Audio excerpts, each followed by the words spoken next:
آپ کے نزدیک اگر آفٹر لائف کا جو کانسیپٹ اگر اسلام سے خارج کر دیا جاتا تو لوگ اس طرف مائل ہوتے اسلام کی طرف؟ لوگ پھر بھی مائل ہوتے. دیکھیں اسلام ایک خوف کا کلچر لے کے آیا تھا ساتھ. زبردستی لوگوں کو اسلام قبول کرایا گیا. جیسے فتح مکہ کے وقت کہا گیا کہ بھائی آپ اسلام قبول کر لو نہیں تو مرنے کے لیے تیار ہو جاؤ. اور ابو سفیان کے گھر کو جو ہے وہ جو ہے وہ پناہ گاہ اور حرم کو جو ہے وہ پناہ گاہ بنا دیا گیا. پھر ابو سفیان کو دیکھیں, اگر ابو سفیان کو ہی آپ دیکھا جائے تو شیعہ تو کہتے ہیں کہ اس نے زندگی میں پوری میں ایک بار کلمہ پڑھا تھا صرف, اس کے علاوہ اس نے کبھی کلمہ ہی نہیں پڑھا. اور اس وقت بھی اس نے شیعہ نے تو ایسے ذاکر تو ایسا ذکر کرتے ہیں کہ جی اس نے کلمہ پڑھا اور کلمہ اس کے گلے میں پھنس گیا, لا الہ الا اللہ اس نے پڑھا, اور محمد رسول اللہ پتہ نہیں اس نے کوئی 2 ہفتے بعد جا کے پڑھا. باقاعدہ شیعہ کی روایتوں میں یہ لکھا ہوا ہے. تو اب ایک آپ بات مجھے بتائیں کہ کس طرح کا سلسلہ ہے یہ کہ آپ زبردستی ابو سفیان کو آپ نے زبردستی اسلام قبول کرایا. مجھے ایک آپ بات بتائیں کہ ایسے تھوڑی ہوتا ہے کہ ایک آدمی کے آپ بچے مروا دیں, آپ اور مروا دیں, وہ آپ کو آپ کے مروا دے اور آپ بعد میں جو ہے بڑے خوش دلی سے اسلام قبول کر رہے ہیں. تو رسول اللہ نے تو خط لکھے تھے جو ان میں یہی تھا نا کہ انہوں نے تو یہی لکھا تھا کہ بھائی جزیہ دے کہ ہمارے مطیع بن جاؤ, اسلام قبول کر لو یا جنگ کے لیے تیار ہو جاؤ. 3 آپشنز دیے تھے. تو یہ آپشنز مجھے آپ یہ بتائیں ان میں صلح صفائی کی کوئی بات ہے اسلام میں؟ اسلام کی تھیولوجی کیا ہے, اسلام کا بیسک کانسیپٹ کیا ہے, یا اسلام سکھاتا کیا ہے, اس سے متاثر ہو کے تھوڑی لوگوں نے اسلام قبول کیا تھا. اسلام میں کچھ بھی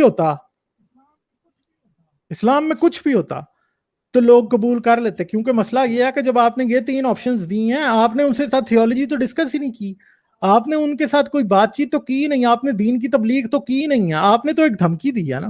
آپ نے تو یہ کہا کہ بھائی اسلام قبول کر لو یا جنگ کے لیے تیار ہو جاؤ, ورنہ آپ جزیہ دو. جزیہ کتنا ہوتا تھا؟ جتنی بھی آپ کی پروڈکشن ہے وہ آدھی آپ نے مسلمانوں کو دینی ہے, آپ نے مسلمانوں کے خزانے میں جمع کرانی ہے. تو اس میں تبلیغ کی تو کوئی بات ہی نہیں ہے. اسلام کی اچھائی سے تو آپ نے کسی کو متاثر ہی نہیں کیا, آپ نے تو صرف اور صرف ایک دھمکی دی ہے جس کے مطابق آپ نے اسلام قبول کروایا. یہ تو بالکل اسی طرح ہے کہ جیسے یہ دھمکی اس سے ڈیفرنٹ نہیں ہے جس طرح کی دھمکی ایک بادشاہ دوسرے بادشاہ کو دیتا تھا کہ جی فارس کے بادشاہ نے یونان کے بادشاہ کو دھمکی دی کہ بھائی ہمارے تم مطیع بن جاؤ, ہمیں جزیہ دو. تو اس سے کوئی ڈیفرنٹ تو نہیں ہے نا, یہ 100% وہی دھمکی ہے کہ جس طرح کوئی بھی ٹائرنٹ کسی دوسرے ٹائرنٹ کو دھمکی دیتا ہے یا کسی دوسرے پیسفل آدمی کو دھمکی دیتا ہے کہ بھائی مجھے جزیہ دے دو. تو اب کیا مطلب, اس کے علاوہ کچھ بھی نہیں ہے. اس میں تو اسلام کی تھیولوجی کی تو کوئی بات ہی نہیں ہے. رسول اللہ نے کسی کو یہ تو لکھ کے نہیں بھیجا تھا کہ میں رسول ہوں مجھے مانو. ٹھیک ہے رسول و مانو یہ ایک شک ہے بیچ میں, مگر بیسیکلی وہ رسول و مانو کی بھی کوئی ایسی ڈسکشن والا یا کوئی میریکل تو نہیں دکھایا. میریکل تو صرف تلوار ہے اسلام میں. اسلام کا واحد معجزہ صرف تلوار ہے. تلوار میں اگر طاقت ہوگی تو لوگ اسلام قبول کر لیں گے, اگر تلوار میں طاقت نہیں ہوگی تو وہ اسلام قبول نہیں کریں گے. تو جہاں بھی یہ گئے ہیں اگر ان کی تلوار میں طاقت تھی تو اسلام قبول ہوتا گیا. اگر تلوار یہ کسی کو زیر نہیں کر سکے, انہوں نے اسلام قبول نہیں کیا, وہ ان سے لڑتے رہے.